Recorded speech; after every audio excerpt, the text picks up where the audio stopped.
Mayroon nagkwento na may malinaw ditong tubig. So ngayon po nagtatampo siya? Hindi na. Ay, kuminsan. Mga bagay na hindi Oo, kayang kasi ipaliwanag. Hindi naman ipaliwanag eh. Di ba po? Oo nga po eh. Lalo na po yung mga ganitong klase mga lugar, di ba? Nagfish ng bata yan ah. Diyan po. Doon sa bato na yun.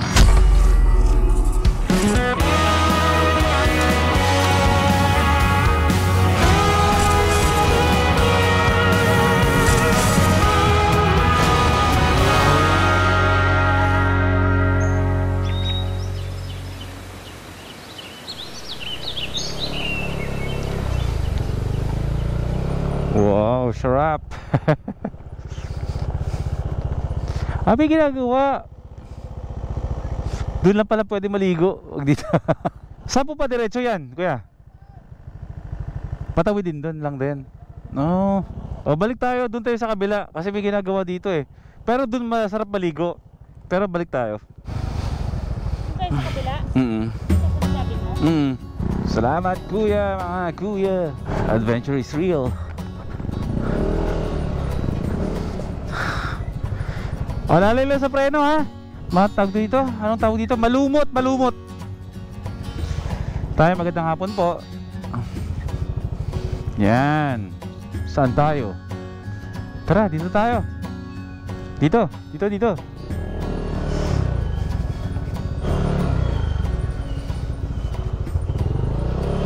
Alright. Touchdown. Go, go, go. Kaya mo yan. Ha? Ha? Kawawa yung motor ko. Sige na.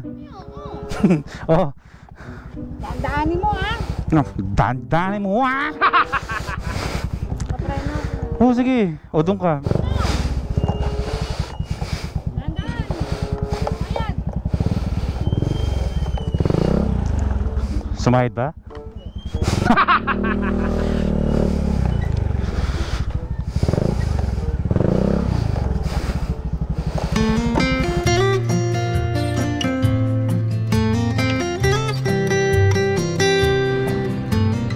Anong puno yan? Sarap. Nandito na tayo. Nandito na tayo sa Bukal. Dito sa Doña Remedios Trinidad.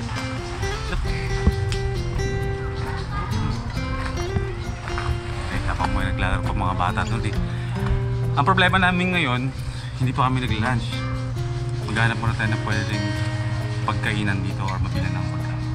Para paraan na lang kung anong pwedeng mabili. Kakain muna kami bago tayo mag-enjoy dito, maligo sa ilog na to. Hindi ko alam kung bakit tinawag na Bukal. Hindi naman siya mainit, hindi naman siya malamig. Galing sa Bukal. Galing sa Bukal. Maghahanap ako ng karinderya para makabili ako ng sama ka. Sa isang motor tayo. Hindi na. Lakad lang. Hindi ko alam kung saan banda eh. Ikaw na lang. Ako na lang. Pabili po. Isang ampalaya po, tsaka opo, balat po lahat.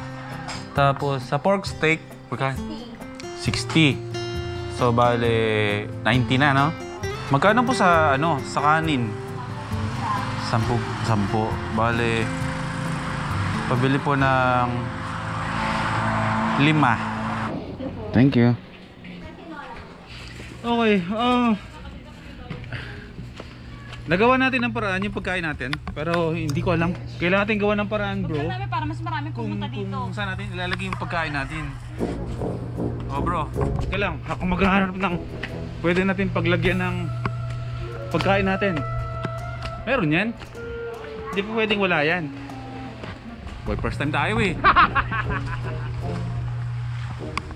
Wala nga. Hindi.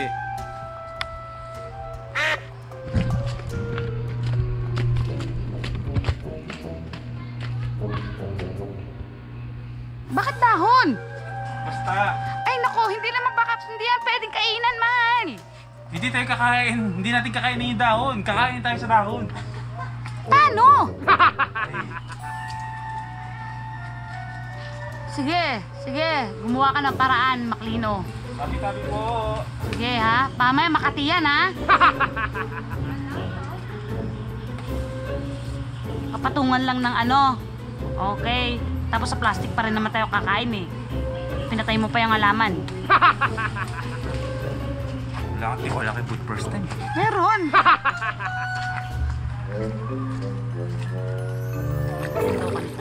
Hindi ba Makati yan? Ate, yung ano ba ito? Hindi Makati? Wala kami makuhanan ng dahon ng saging kaya itong napili niya. Yan, ganyan lang naman ang kakainan namin, di ba? O, dito na. Pakalatang ang ating mahiwagang pinggan. Kubuyan na to, bro.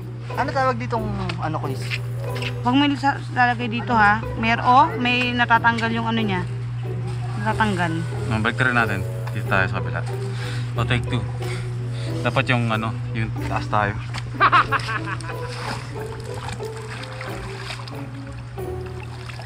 Take 2. Okay? Yan, very nice. Diba? Mga plastic yung po. Because we both hate plastic. Kita na yan. So, ito yung tinatawag na kinoboy style. Kapag bumibiyahe tayo at walang paraan, huwag kang mawawala ng pag-asa kasi meron naman talaga yan. So, mawalan daw ng saging, hindi daw ng kung ano-ano. Diba? Na-miss ko yung ganito, bro. Yung ganitong klaseng biyahe. Diba? Kahit na nainitan tayo, ang payapa ng biyahe natin, diba? Sarap. Enjoy. Kulang yung kanin ko, man. Ito, kuha ka dito. Kulang din yan, sir. Ito kanin ko. Kuha ka, subukan mo. Yung alok na ayaw. May Ito, banta. mahal na may kanin ako dito. Kuha ka, subukan mo. May banta. Ito bro, sarap. Ano?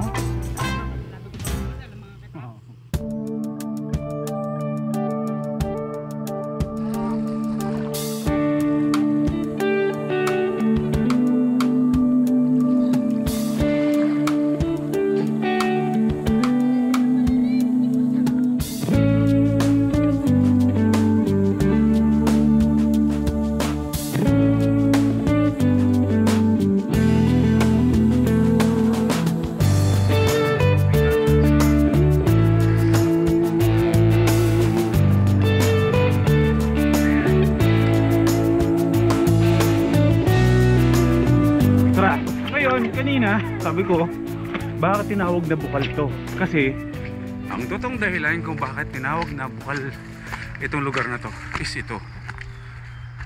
Dahil dito. Tingnan natin. Yan yung bukal mismo. Yan po yung bukal mismo? Ay hindi, saan yung bukal?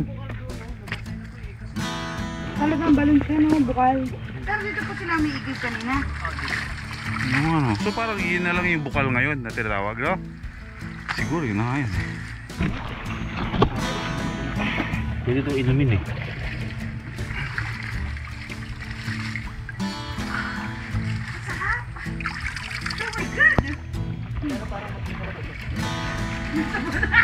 Parang nga siyang ano, no? Parang nga siyang mineral water, no? Mahal ka mo, try mo lang ito. Sirena dito sa bukal, oh.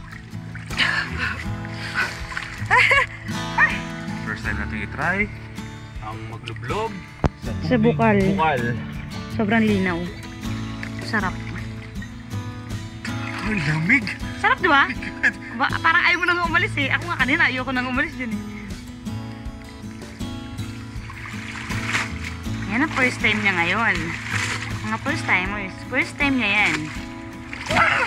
Wala ka na ako syokoy! Okay, sarap. Okay na, salamat po sa experience. Pero ilang bukal po ba dati meron dito? Yun lang, isa. Ah, doon lang? Makikita po ba namin yung mamaya? Dati, tapos pinakiyan naman, nasira na naman. Sabi nung ano, huwag mong pakialaman kasi nga magtatampo. Hmm. Eh, pangalawa dyan. Opo. Eh, pinakialaman na naman. Bale, ito na lang po yung natitira. Kumbaga, yung bukal, hindi ko alam kung saan yung bukal na sinasabi kanina ni Kuya. Pero somewhere dito. Na, yun nga, maraming bukal dito dati pero dahil pinakailaman, nagtampo. Diba? Siguro binungkal para siguro lakihan yung butas nung mismong bukal. Wala na tubig. Kaya tayo mali. Ito yung sinasabing bukal yan. Maaari. Baka Mga ito. pinaka-elemen, kaya nawala, no? Oo. Kaya no, may balon, no? Ito, oh. Kaya hindi Yung square daw na yun dun. Di ba may kaya may bakal diyan. Doon daw pala sumisinisip-sip dati yung tubig. Kaya siguro mayroong ano dito. Oo, yan nga. Yan Yan ba nga, yun? oo. Sumuso talaga doon, hindi natitiyo yan. Pero ngayon po natuyo. Nung minsan, parang nagtampo. Opo. Kaya nagtampo, hindi nila inalis mismo yung ano.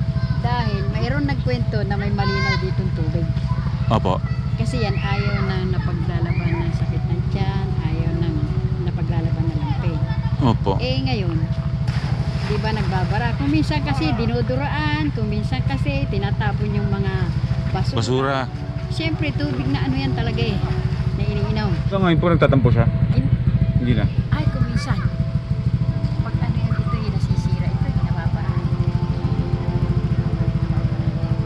Mga bagay na hindi Oo, kayang kasi ipaliwanag. hindi naman ipaliwanag eh. Di ba po? Oo nga po eh. Lalo po yung mga ganitong klaseng mga lugar, di ba? Matagal na yan. Dati kasi kung si 25 hindi pa masakyan. Mga hapon. Talaga pa ako kasi pinupahan ko yan. Ito, gubat na gubat to. Walang kalsadang ganyan. Nag-wish ng bata yan ah. Diyan po. Doon sa bato na yun. Doon sa bato na yun. Nagbuwis ng bata. Oo.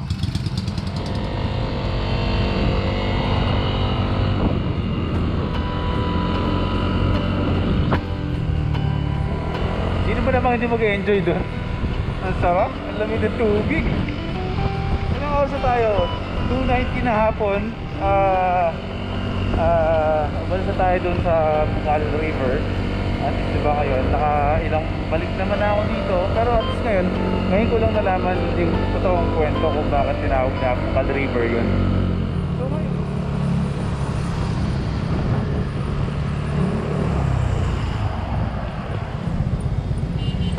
saan siya? Bro, inaantok ako. Ako din.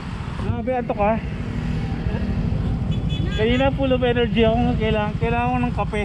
Ano tayo nang pwedeng pagintuan? Magkakape mo lang muna tayo. Ito yung problema sa akin bro, pag ganitong oras na at bumibiyahe. Grabe yung music bro, pang Pasko. Oo nga eh, Pasko Diba? na.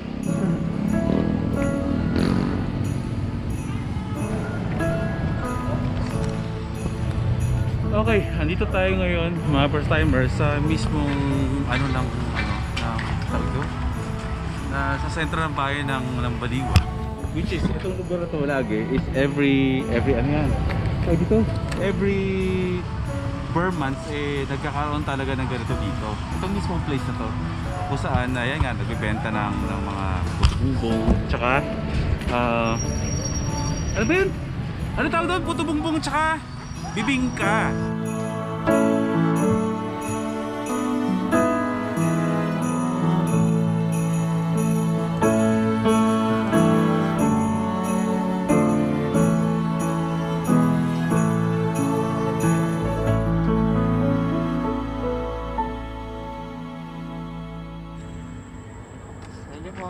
Ingat ha. Welcome to our backyard mga first timers. Backyard. Ang sarap ng panahon no. Malamig. Pababa na yung araw. Nakakamiss magpalipad ng drone. Yung drone ko kasi sira na yung battery kaya wala tayong mga aerial shots sa ngayon. Medyo may kamahalan eh. Kaya sa susunod na Ayaw mo kape? na payday natin, bibili tayo ng ilang batteries para makapagpalipad tayo ulit ng drone. Ayun, yung binili natin kaninang bibingka at saka ano ba yun? Puto bumbong. Ang hirap. Matandaan yung puto bumbong no? Bibingka at puto bumbong. Kakainin na namin dito hanggat mainit. Ito rin kay Lasadik eh. Ito yung puto bumbong. Itong kulay ube na yan. Takas ko na oh. Diba ano? Yung ng hangin, simoy ng hangin, iba na. May kasama ng habagat. Yung mga ganito, ito yung mga senyales na magpapasko na. Pag naglalabasan na sa mga kalye nyo, sa mga kanto nyo ang puto bumbong at bibingka, yun, Burman. Burman. Pero merong lugar sa papuntang Quezon na kahit hindi Burmans, may mga bibingka. Diba? Anyways, malayo na yun dito sa atin sa Bulacan. Andito tayo ngayon sa Bulacan. At patapos na yung araw natin mga first timers. Nakapag-ikot-ikot tayo sa lugar ng Bulacan kung saan nandun lahat kadalasan ng mga magagandang tanawin, magagandang pwedeng puntahan like falls, rivers, bundok. Nakakatuwa lang na ngayong araw nagawa na natin yung kadalasan natin ginagawa. And syempre, tuloy-tuloy na to. So ayun na mga first timers. Sana nag-enjoy kayo, sana na-relax kayo, sana natanggal namin yung stress nyo. At syempre, pangako yan, kabiyahe pa tayo ng babiyahe. So bukas, magkita-kita ulit tayo sa susunod na vlog natin. Life is good mga first timers, mag-ingat kayo palagi. Bye-bye! Bye.